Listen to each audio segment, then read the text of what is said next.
Oke, semangat pagi. Jadi pada pertemuan 3 itu kita akan membahas mengenai operator logika ya. Jadi operator logika itu terdiri dari 5 jenis. Ada negasi atau ingkaran, kemudian konjungsi atau dan, kemudian disjungsi atau, kemudian implikasi jika maka, biimplikasi jika dan hanya jika. Jadi ini adalah operator logika. Yang pertama, sebelum masuk ke operator logika, kalian juga harus paham terlebih dahulu mengenai tabel kebenaran. Jadi tabel kebenaran itu adalah suatu tabel yang menunjukkan secara sistematis satu demi satu nilai-nilai kebenaran sebagai hasil kombinasi dari proposisi-proposisi yang sederhana. Jadi setiap operator pada logika itu memiliki nilai kebenarannya masing-masing sesuai dengan jenis operator logika yang digunakan. Nah, mungkin pada saat kemarin itu di matematika diskrit, mata kuliah matematika diskrit kalian sudah dapat juga ya. Jadi sekarang ini kita mengingat kembali mengenai operator-operator logika. Nah, barulah sekarang kita bisa masuk mengenai negasi. Jadi pertama kalian harus paham dulu bahwa setiap operator itu memiliki tabel kebenaran. Nah, yang pertama, negasi. Negasi adalah pernyataan lain yang diperoleh dengan menambahkan kata tidak atau menyisipkan kata bukan pada pernyataan semula. Jadi negasi adalah ingkaran dari suatu pernyataan P, misalkan pernyataan itu adalah pernyataan P, lambangnya bisa dijadikan strip P atau seperti ini. Ini yang paling umum ya. Jadi bentuk negasi yang seperti ini adalah lambang yang paling umum. Ini dibaca negasi P. Bila pernyataan P bernilai benar, maka negasi atau ingkarannya bernilai salah atau sebaliknya. Ini adalah contoh dari negasi. Misalkan yang pertama, Jikustik adalah sebuah kelompok band yang berasal dari Yogyakarta. Ini benar. Ketika kalimat ini dinegasikan, maka menjadi tidak benar bahwa Jikustik adalah sebuah kelompok band yang berasal dari Yogyakarta. Jadi yang awalnya kalimat itu bernilai benar, ketika dinegasikan dia menjadi salah. Selain menggunakan kata tidak benar, kalian juga bisa menggunakan kata bukan atau kata tidak. Kemudian contoh lainnya, manusia mempunyai ekor. Nah, ini kalimat yang salah. Ketika kita negasikan manusia tidak mempunyai ekor, maka dia menjadi pernyataan benar. Itu adalah contoh dari penggunaan negasi. Ini adalah tabel kebenaran negasi. Misalkan ada pernyataan A yang bernilai benar, bernilai salah. Jadi kalau satu pernyataan, dia mungkin pernyataan itu bernilai benar, mungkin pernyataan itu bernilai salah.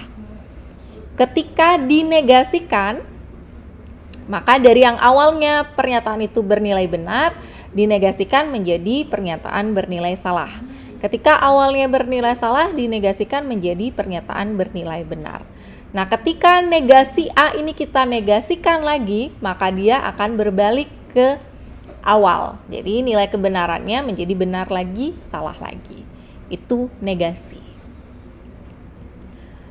Nah, sekarang kalian coba tentukan negasi dari kalimat ini. Jadi ada 3 kalimat. Silahkan kalian buatkan negasinya. Baru bisa next ke materi yang berikutnya. Nah, berikutnya sebelum tadi kan ada 5 ya, 5 macam operator logika. Jadi kalau yang negasi itu dia berbentuk pernyataan tunggal juga sudah bisa kita negasikan. Tapi kalau untuk operator yang berikutnya itu menggunakan pernyataan majemuk.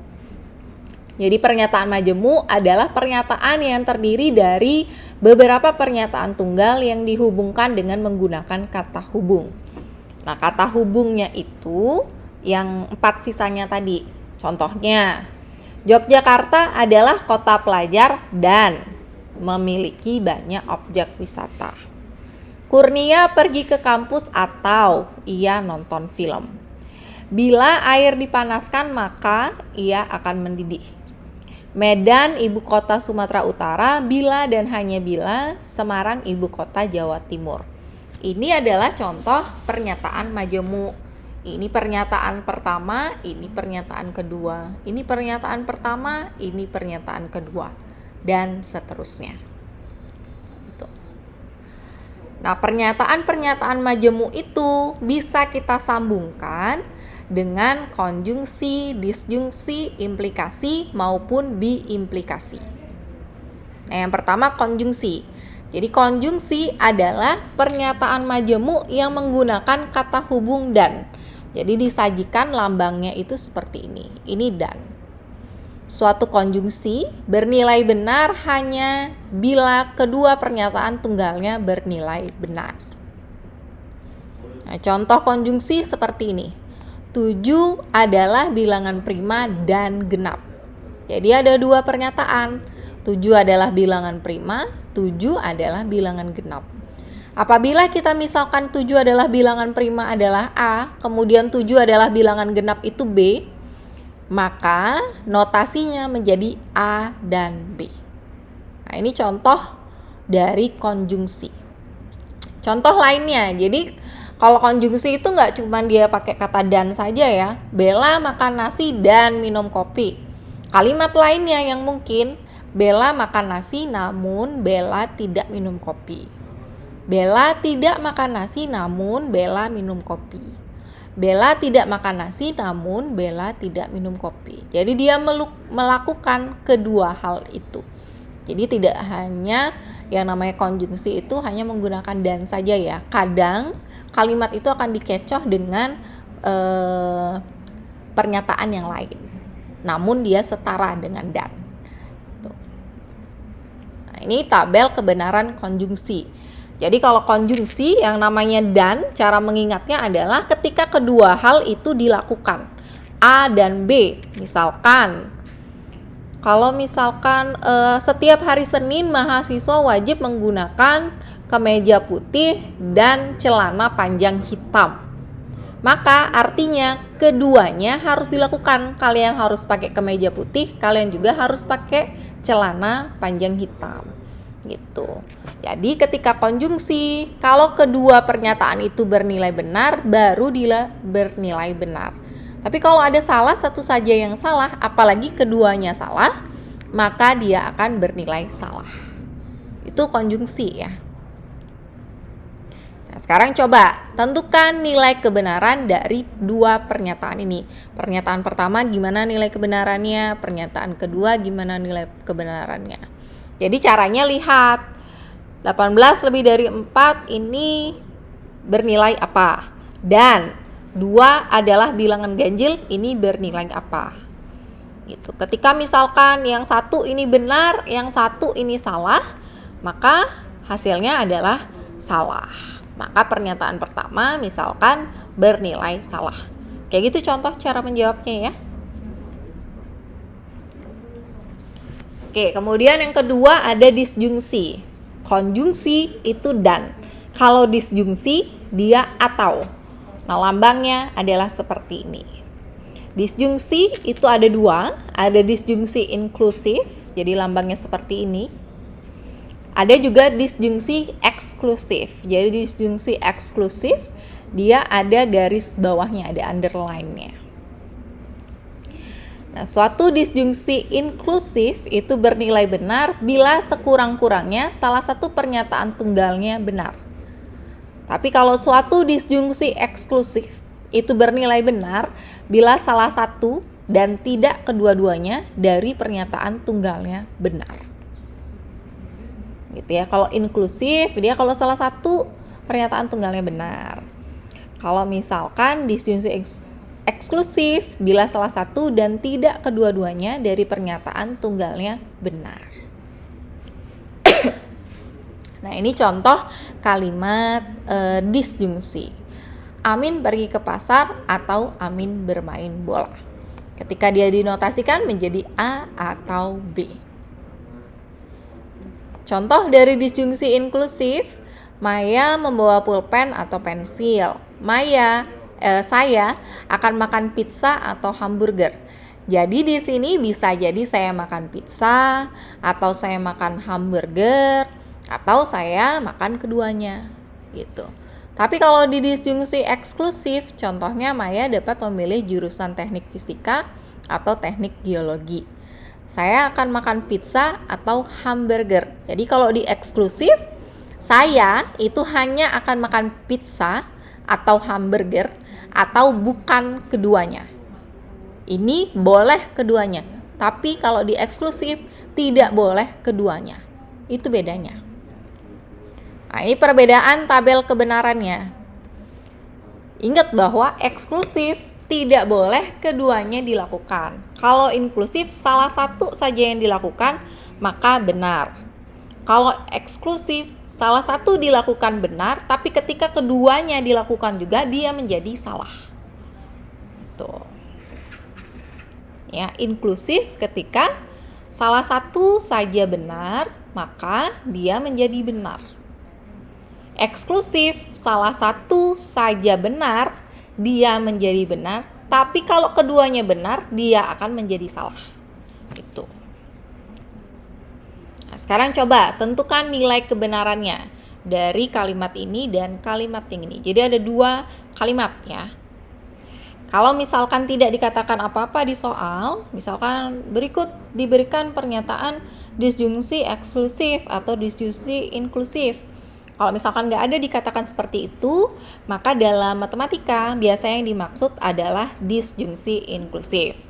Sama seperti ini, karena ini tidak ada dikatakan bahwa ini termasuk disjungsi yang mana, maka ini termasuk disjungsi inklusif. Oleh karena itu gunakan tabel yang ini. Ya. Kemudian ada kata hubung implikasi. Jadi kalau implikasi itu menggunakan kata hubung jika maka. Pernyataan yang pertama itu disebut antecedent, sedangkan pernyataan yang kedua disebut consequent. Jadi ada sebab, ada akibat gitu ya. Lambangnya seperti ini, tanda panah ke arah kanan. Contohnya, jika Ani lulus ujian, maka Ani diajak bertamasya. Ada jika maka. Nah, ketika Ani lulus ujian itu A, Ani diajak bertamasya adalah B, maka A maka B. Jika A maka B. Dapat ditulis seperti ini. A adalah antecedent atau pendahulu, B adalah consequent atau pengikut. Contoh lainnya, misalkan dalam bahasa sehari-hari kita memakai implikasi misalkan untuk menyatakan suatu syarat. Jika kamu tidak membeli karcis, maka kamu tidak akan diperbolehkan masuk. Atau menyatakan suatu hubungan sebab akibat. Jika kehujanan, maka Tono pasti sakit. Atau misalkan untuk menyatakan suatu tanda. Jika bel berbunyi, maka mahasiswa masuk ke dalam ruang kuliah. Jadi banyak hal sebenarnya implikasi ini yang kita terapkan dalam kehidupan sehari-hari. Kata jika itu bisa juga digantikan dengan kata bila ya. Jadi sama saja artinya. Ini adalah tabel kebenaran dari implikasi.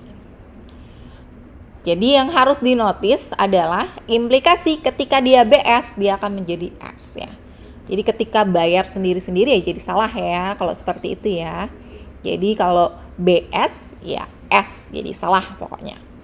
Suatu implikasi itu bernilai benar bila antecedennya salah atau konsekuennya benar. Jadi suatu implikasi bernilai salah hanya apabila antecedent benar dan konsekuen salah. Jadi ingat bahwa kalau di implikasi ketika antecedennya dia salah, maka pernyataan itu otomatis benar. Walaupun kita belum tahu bahwa konsekuennya atau B-nya itu bernilai bagaimana. Pokoknya yang penting antecedennya udah salah, ya udah dia jadi benar. Begitu juga konsekuennya.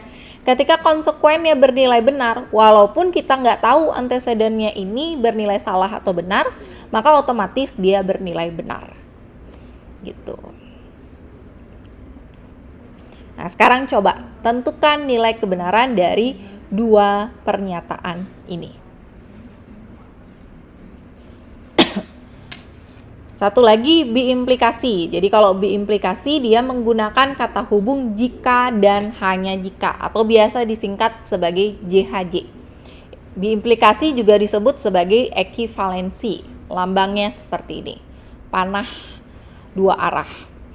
Jadi suatu ekivalensi atau biimplikasi itu bernilai benar bila kedua pernyataan tunggalnya memiliki nilai kebenaran yang sama. Ini contoh dari kalimat biimplikasi. Angka 10 habis dibagi 2 jika dan hanya jika 10 merupakan bilangan genap. Hukum gas ideal berlaku jika dan hanya jika berada dalam keadaan standar. Nah, jika dan hanya jika berarti kalimat ini merupakan kalimat biimplikasi. Berikut adalah tabel kebenaran biimplikasi. Ingat bahwa di biimplikasi, ketika kedua pernyataan nilainya sama, maka dia akan menjadi benar. Ketika keduanya benar, dia akan menjadi benar. Ketika keduanya salah, maka juga akan menjadi benar. Gitu. Sekarang coba tentukan nilai kebenarannya. Silakan ya, ada 2 pernyataan. Oke, jadi sekian materinya. Kalau misalkan nanti ada pertanyaan, silakan bisa diskusi melalui @link ya. Jadi Ibu sudah siapkan forum diskusi di @link, atau misalkan kalian mau bertanya langsung melalui WA juga dipersilahkan. Oke, terima kasih.